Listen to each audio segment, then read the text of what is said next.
And good morning, everybody. Here are your notes for IXL.com Functions Linear Quadratic Exponential Module CC.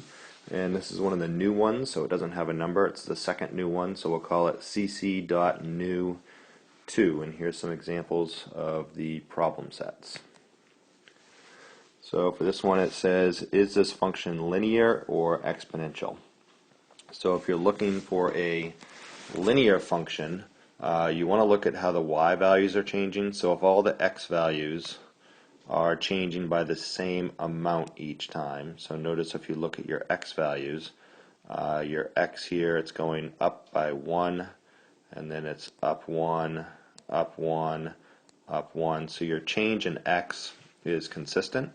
So if your change in x is consistent, you can just look at the change in y and see if you are adding a certain amount each time, so going up by a certain slope, or if you are multiplying by a certain amount each time, which means it's exponential because you're multiplying in another factor of the base.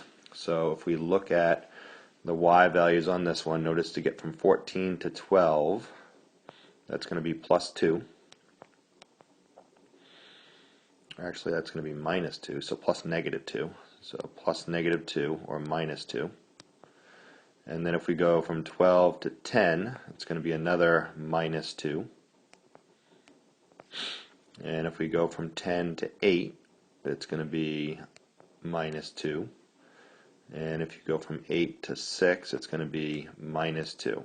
So what this is essentially telling us is that every time x changes by 1, so if you thought of your change in y over your change in x, then our change in x is always 1, and our change in y is always negative 2. So that's basically our slope.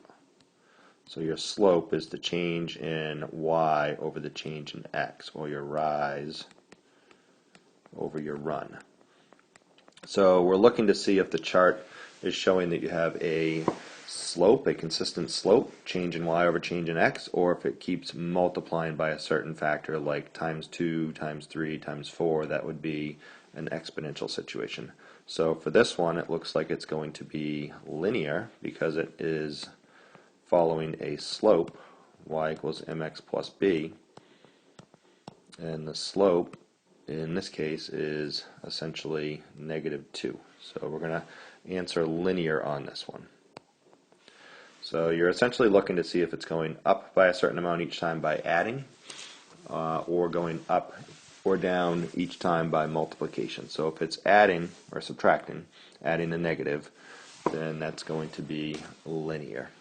So let's look at another one. So again, always check your x values, make sure your x values are changing by the same amount. So it looks like that's going to be going from negative 2 to negative 1, so it's going to be plus 1, that's going to be plus 1, that's going to be plus 1, that's going to be plus 1. So delta x is consistent, so we just need to look and see what's happening on the y values. So to go from 16 to 12, you're going to have to subtract 4. And then from 12 to 8, again, you're going to subtract 4. And then 8 to 4, you're going to subtract 4. 4 to 0, you're going to subtract 4. So if we look at the slope, delta y over delta x, our delta x is consistent. So it's changing by, in this case, we are going up by 1. And y's are going to be negative 4. So that's going to be a linear situation.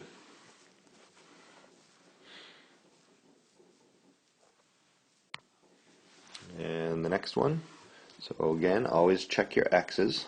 So that's going to be going up 1, up 1, up 1, up 1. So your change in x is 1. What's happening on the y values? So to get from a negative 87 to a negative 77, what did we have to do? It looks like we had to add 10 to that. So this is going to be a plus 10. And then to get from negative 77 to negative 67, that's going to be plus 10 again. and this will be plus 10 again. So if you're adding the same amount each time, that's going to be linear. So again, for exponential, we're looking for something to be multiplied against the y value each time. So we're looking for it to be going up by a certain scale factor or a certain base value. So if you think about an exponential function, we're looking for some base being multiplied repeatedly. So we'd be looking for some sort of multiplying to be taking place of an additional base value. So we haven't found one of those yet, so let's see if we can find one here.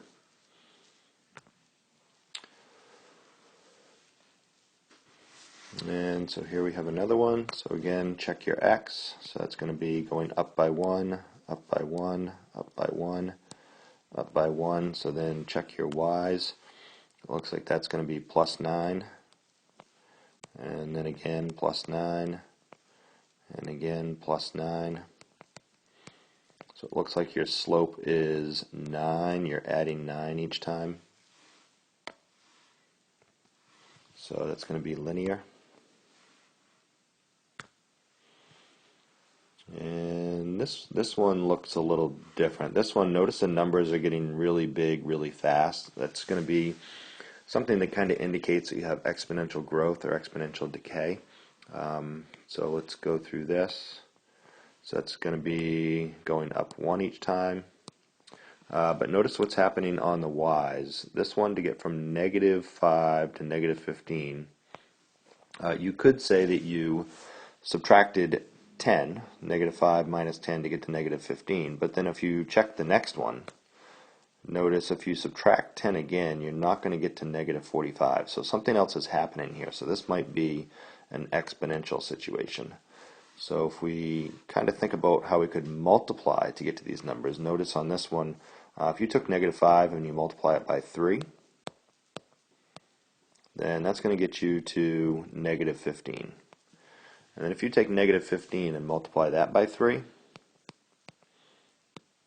then that's going to get you to negative 45. And if you take negative 45 and multiply that by 3, then that's going to get you to negative 135. So this one is going up by factors of 3. It's getting multiplied by an additional 3 every time. So your base for your exponential model is basically you have a base of 3. And every time you increase your x value, you're multiplying another 3. So if you had, 3 to the first, that's going to be 3. If you had 3 to the second, that's going to be 9. So if you had 3 to the third, that's going to be multiplying an additional 3 on top of the 3 to the second. So this was your 3 to the second. And this is your additional 3. So every time the x is changing by 1, you're multiplying in an additional factor of 3. And in this case, it looks like it also started at negative 5. So this is going to be exponential. It's going up by a factor of 3 on the y values.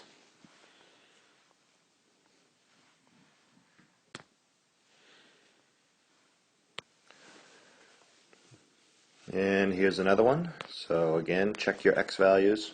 So it looks like it's going to go up 1, up 1, up 1, up 1. So the x values are changing consistently, so we just need to check the y values. So notice from here to here, if you tried to add, you would do plus 6. But to get from here to here, it's not going to be plus 6. So it looks like they might be multiplying.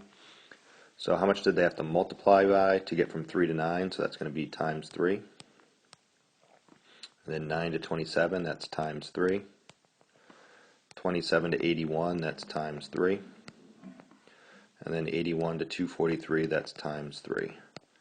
So that's going to be an exponential function where you are multiplying in an additional factor of 3 every time. So you're dealing with a equation y equals 3x. So that's going to be exponential. So in summary, if you are adding a certain amount to increase your y value, that's going to be linear. If you are multiplying by a base, if you're multiplying by a number each time, that's going to be exponential.